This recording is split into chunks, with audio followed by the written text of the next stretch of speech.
Hi student, Assalamu alaikum. This is me Tanzeel Ahmed and you're watching by the channel Tanzeel Ahmed Maths Lecture Series. Students, last lecture के अंदर हमने ये discuss किया कि ratio क्या है, proportion क्या है, वेरिएशन क्या है और उसकी हिस्ट्री से रिलेटेड भी मैंने आपको कुछ बताया। आज इंशाल्लाह बाकायदा हम एक्सरसाइज के ऊपर आएंगे और देखते हैं कि एक्सरसाइज के अंदर क्या है। तो students, let me get start. Exercise पे KPK mathematics page number 56, exercise 3.1 chapter number 3। इसमें पहला जो क्वेश्चन है वो ये है, which is the greater ratio 5:7 or 151:208।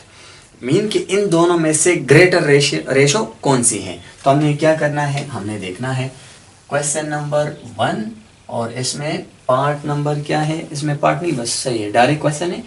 What is the greater ratio. एक है 5:1, 5:7, ठीक है, एक है 5:7। अच्छा, तो देखिए 5:7 as it in simplified form, क्या ये सिंप्लीफाइड फॉर्म में है? ऑफ कोर्स, लेकिन ये मजीद सिंप्लीफाई नहीं होता। मीन के ये बराबर है 5/7। थोड़ा सा मैं और भी आपको ये समझाऊं कि 5/7 मीन यानी 5 को 7 से डिवाइड करो। अगर आपके पास में मोबाइल है तो उसके थ्रू करो, वरना फिर आप इस तरह कर ले 5:7। तो 5/7 देखें, डिवाइजर बड़ा है, डिवाइडेंड छोटा है, तो 0.0। अब 7 7 49, ठीक है। तो आप इससे क्या आया, 1 आया। अब यहाँ पे आप क्या करें, फिर 0। अब 7 1 7, फिर आपके पास में क्या है, और इसी तरह चलता जाता है। तो हमारे पास में इससे 0.71 आ गया, ठीक है, 7.01। दूसरा क्या है, दूसरा जो है दूसरी रेशो वो है 151:208, 151:208। अब देखिए इससे क्या बनता है, मीन कि 151/208। अच्छा, आप इसको क्या करें, इसको भी आप उसी तरह डिवाइड कर लें। तो मैं यहाँ पे मोबाइल में डिवाइड करूँ 151, ये क्या है 151 डिवाइडेड बाय 208। तो इससे क्या आया, इससे आ गया 0.72, इससे आ गया 0.72। बस मुझे आपको सिर्फ इतना बताना था कि स्टूडेंट्स इसमें गौर करें। चलिए आप मान लें कि इसको 1 से लेवल करें, इसको आप 2 से लेवल करें। देखिए फ्रॉम 1 and 2 में थोड़ा सा आप गौर करें। 1:1 में क्या है, वो 0.71 के बराबर है और ये 0.72 के बराबर है। तो इसका मतलब कैसे ज्यादा हो गया ना। तो आप आखिर में फिर लेके from 1 and 2 151.2:208 is a greater. फिर ये क्या हुआ, ये रेशो ग्रेटर हुई है। आप इस तरह भी लिख सकते हैं कि 5 ये चलो 151 divided by 208 greater than 5 divided bye 7। आप इसी हालत में भी इसको लिख सकते हैं। तो ये हो गया स्टूडेंट्स 1 क्वेश्चन हमारा। दूसरा जो क्वेश्चन है उसको हम कैसे लिखेंगे, आप उस पर भी गौर करें। ये लेक्चर नंबर 2 है, चैप्टर नंबर 3 का लेक्चर 2 है, एक्सरसाइज 3.1 है। क्वेश्चन नंबर 2 की तरफ आप देखें। क्वेश्चन नंबर 2 क्या है, gold and silver are mixed in the ratio 7:4। Gold है, सोना है एंड सिल्वर है और दोनों आपस में मिक्स क्यों है इन द रेशो 7:4। आगे क्या क्वेश्चन है, फिर आगे क्या है, if 36 grams of silver is used, how much gold is used. अगर दोनों में जो सिल्वर है वो 36 ग्राम यूज हो तो फिर आप ये बताइए कि इसमें गोल्ड कितना यूज हुआ है। तो स्टूडेंट्स आपने क्या करना है, क्वेश्चन नंबर 2 सॉल्यूशन आपने पेपर में सारा लिखना है। सबसे पहले कितनी चीजें हैं, 2 चीजें हैं। एक क्या है, गोल्ड है और दूसरा क्या है, दूसरा है सिल्वर, ठीक है। अब एक गोल्ड है, दूसरा सिल्वर, यहाँ पे मैं रेशो नहीं लिखता। अब यहाँ पे बात ये है कि gold and silver are mixed in the ratio 7:4। देखिए अब इन दोनों ये किस रेशो में है, 7:4। एक बात, दूसरी बात, if 36 gram of silver is used, silver ये है, तो अगर ये 36 ग्राम है तो फिर क्या करें, फिर how much gold is use, फिर गोल्ड इसमें कितना है, तो गोल्ड फिर ये हुआ ना, अब गोल्ड का मुझे हमें पता नहीं है, इसको हमको फाइंड करना है। तो जब हम इसको फाइंड करेंगे तो कैसे फाइंड करेंगे, तो इसके लिए मैं कोई लिटरल नंबर लिख देता हूँ। लिटरल नंबर मीन यानी जो हमें पता नहीं होता, अननोन नंबर। अननोन नंबर की जगह आप x भी लिख सकते हैं, y भी लिख सकते हैं, z भी लिख सकते हैं, कोई भी नंबर आप लिख सकते हैं। तो इसकी जगह मैंने x लिखा। अब ये हमें पता नहीं है, हमें क्या करना है, इसको हमको फाइंड करना है। तो कैसे फाइंड करेंगे, अब मैं इसको प्रोपोर्शन में लिख देता हूँ। तो स्टूडेंट्स 7:4, और देखिए प्रोपोर्शन टू x:36। अब क्या करें, 7/4 आप इसी हालत में लेके, और proportion is equal to x/36। बस अब तो हलवा है भाई, क्रॉस मल्टीप्लीकेशन।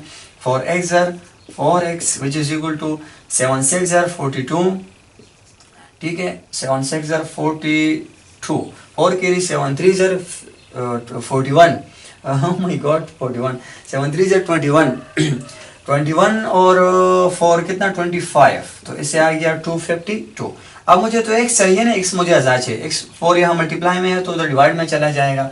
तो x is equal to 252 divided by 4। तो स्टूडेंट्स गौर करें, 4×6=24, और फिर ये क्या 12 आ गया ना, और 4×3=12।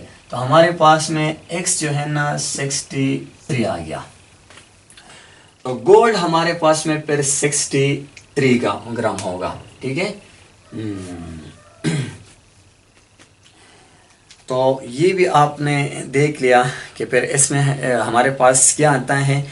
आप क्वेश्चन को समझे, अब क्वेश्चन का क्या मतलब है। अगर आपके पास में गोल्ड 7 है मीन, और सिल्वर आपका 4 यूज हुआ है, तो फिर उसमें अगर 36 ग्राम सिल्वर है तो फिर गोल्ड कितने ग्राम का यूज होगा, वो 63 ग्राम का यूज होगा। तो इसके बाद में जो दूसरा क्वेश्चन है, उम्मीद करता हूँ कि आपने इसको अंडरस्टैंड किया होगा। दूसरा जो क्वेश्चन है वो ये है, divide the annual profit of रेस 40,000 of a factory among 3 partners in the ratio 5:8:12। देखिए एक फैक्ट्री है, उसकी जो एनुअल प्रॉफिट है वो कितनी है, वो है 40,000, और इसके कितने, इसमें पार्टनर्स कितने हैं, 3 पार्टनर्स है, और यही 3 पार्टनर्स के माबेन अब ये एनुअल प्रॉफिट को क्या करना है, तकसीम करना है, मुनकसिम कर देना है। तो हम क्या करेंगे स्टूडेंट्स, अब हमें रेशो भी गिवन है कि किस किस रेशो से ये गिवन है क्वेश्चन के अंदर। तो स्टूडेंट्स गौर करें, सबसे पहले आपने क्या लिखना है इसमें, आपने क्वेश्चन नंबर 3 है। अब सबसे पहले टोटल अमाउंट आप लिखे, टोटल अमाउंट। तो टोटल अमाउंट कितना है, टोटल अमाउंट है कितना है 40,000, 1 2 3, हाँ 40,000 है टोटल अमाउंट, बिल्कुल ठीक लिखा है। आगे क्या है, अमंग 3 पार्टनर्स, और पार्टनर्स कितने हैं 3, और रेशो कितनी है 5:8:12।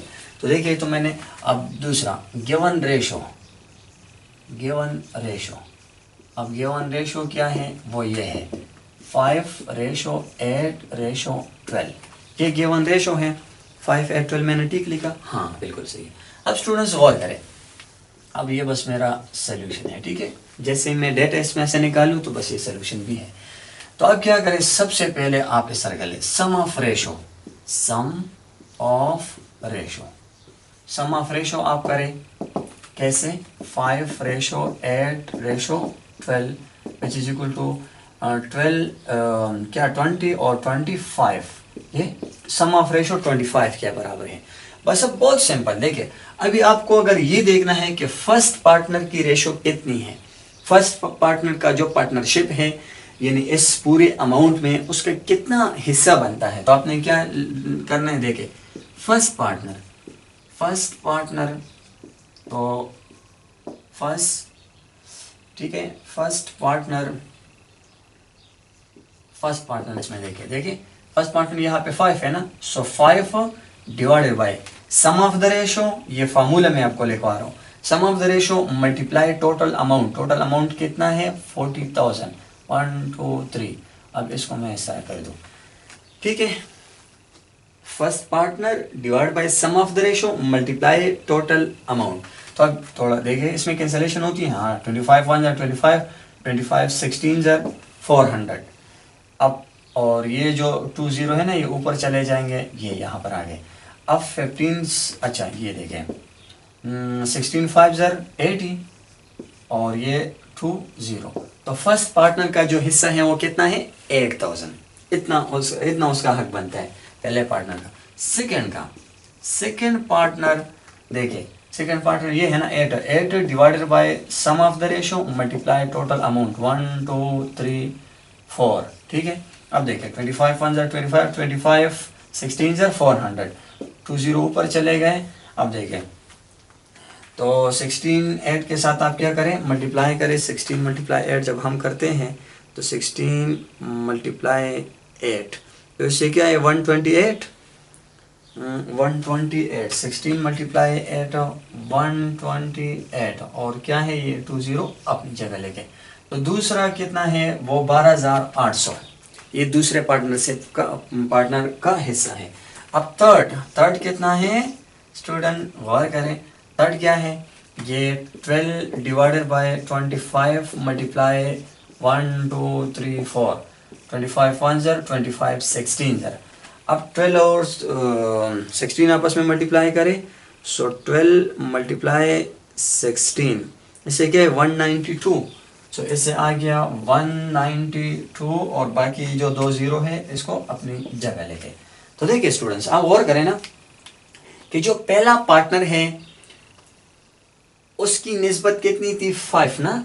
सो देखिए उसका हिस्सा कितना बन गया 8000। दूसरे जो पार्टनर है जिसकी निस्बत 8 है उसका हिस्सा कितना बन गया 12800। जो तीसरा पार्टनर है उसकी निस्बत कितनी है 12, उसका हिस्सा कितना बन गया टोटल अमाउंट में से 19200। तो बहुत इजीली मीन के इसके ऊपर ये डेली लाइफ का क्वेश्चन भी है। ये सिर्फ एक क्वेश्चन नहीं है, ये पूरी लाइफ का आपका एक एस्टिमेट है। आप इसके ऊपर इसके थ्रू आप जो भी क्वेश्चन कर सकते हैं। अगर आपको ये आइडिया क्लियर हो जाए तो आप क्या करें, बहुत सिंपल।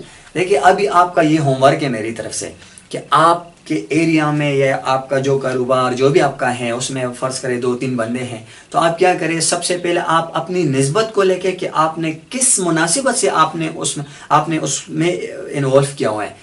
तो क्या करें मीन के वो मुनासिबत जिससे कि आपने इन्वॉल्व किया हुआ है उसमें, और फिर क्या है उसमें वो जो टोटल अमाउंट है आप उसको कैसे आपको पता चले कि इसमें टोटल अमाउंट हर एक का कितना कितना हिस्सा है। तो यही तरीका है, सम ऑफ द रेशो करें डिवाइडेड बाय क्या है वो पार्टनरशिप जो आपका हिस्सा होते हैं वो मीन के वो जिस निस्बत से है मुनासिबत से है वो divide by sum of the ratio multiply total amount.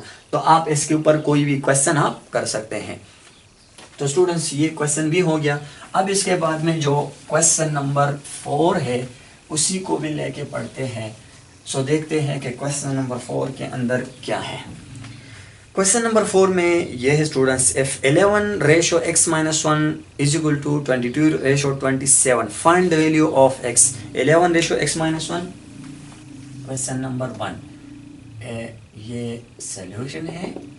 मैं डायरेक्ट सोल्यूशन चलो एक बार मैं क्वेश्चन लिख दूँ 11 रेशो x माइनस 1 फिर इज इक्वल टू दूसरा क्या है 22 रेशो 27, 22 रेशो 27। अब क्या है इसी में से x को आप फाइंड करें, x को आप फाइंड करें। So let me get start solution students. अब क्या करें 11 आपको पता है डिवाइडेड बाय x माइनस 1, ये तो रेशो है तो रेशो को इसी तरह भी लिखा जाता है is equal to 22 divided by 27। बस मुझे x चाहिए और x मुझे कैसे चाहिए आज़ाद चाहिए। जो हमें चाहिए होता है उसको हम आज़ाद करते हैं। कैसे आज़ाद करेंगे, और आपको ये भी पता है कि यहाँ पे जब दो फ्रैक्शन है बीच में इज इक्वल टू है, यहाँ पे हम बाई क्रॉस मल्टीप्लिकेशन करेंगे।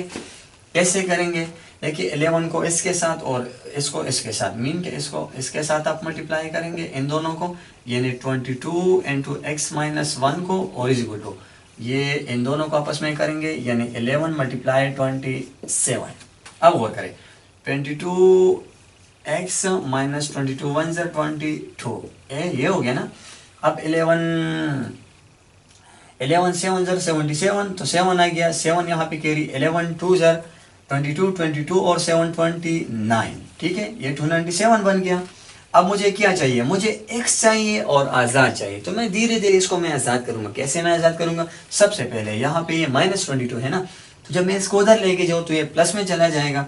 तो 22x which is equal to 297 plus 22, ठीक है।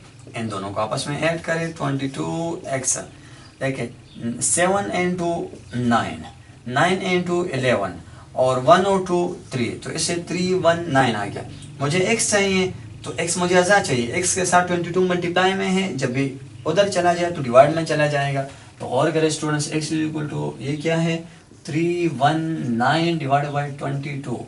तो x इज इक्वल टू 319 को 22 से जब डिवाइड करते हैं, 319 डिवाइडेड बाय 22, इससे आता है क्या, इसे आता है 14.5, इसे आएगा 14.5। So this is the final answer. Students आपने फिर देख लिया कि हमने कैसे x की वैल्यू फाइंड कर दी। आपने जब भी किसी भी वेरिएबल की वैल्यू फाइंड करनी होती है तो आपको उसको आज़ाद करना होता है। तो स्टूडेंट्स आज का लेक्चर मैं उम्मीद करता हूँ कि शायद आपको पसंद आया होगा, क्योंकि मैंने आपको पढ़ाया है जहाँ तक मुझसे हो सका, एक अच्छे तरीके से अच्छे अंदाज से मैंने आपको पढ़ाया है। फिर भी अगर आपका कोई क्वेश्चन है, कोई पॉइंट अगर आपको समझ में नहीं आए तो आप मुझसे कमेंट सेक्शन में ज़रूर पूछ लिया करें। मैंने आपको बताया है, मैंने आपको अपना व्हाट्सअप नंबर भी बताया है 033293555723। आप पूछा करें, इंशाल्लाह मैं आपको बताया करूँगा। स्टूडेंट्स इसके अलावा ज़रूरी नहीं है कि आपका क्वेश्चन सिर्फ़ और सिर्फ इसी से रिलेटेड हो। मैथमेटिक्स में जो भी आपका क्वेश्चन है, जहन के अंदर जो आपका क्वेश्चन आता है, तो आप मुझसे ज़रूर पूछ लिया करें। इंशाल्लाह मैं आपको ज़रूर एंटरटेन किया करूँगा।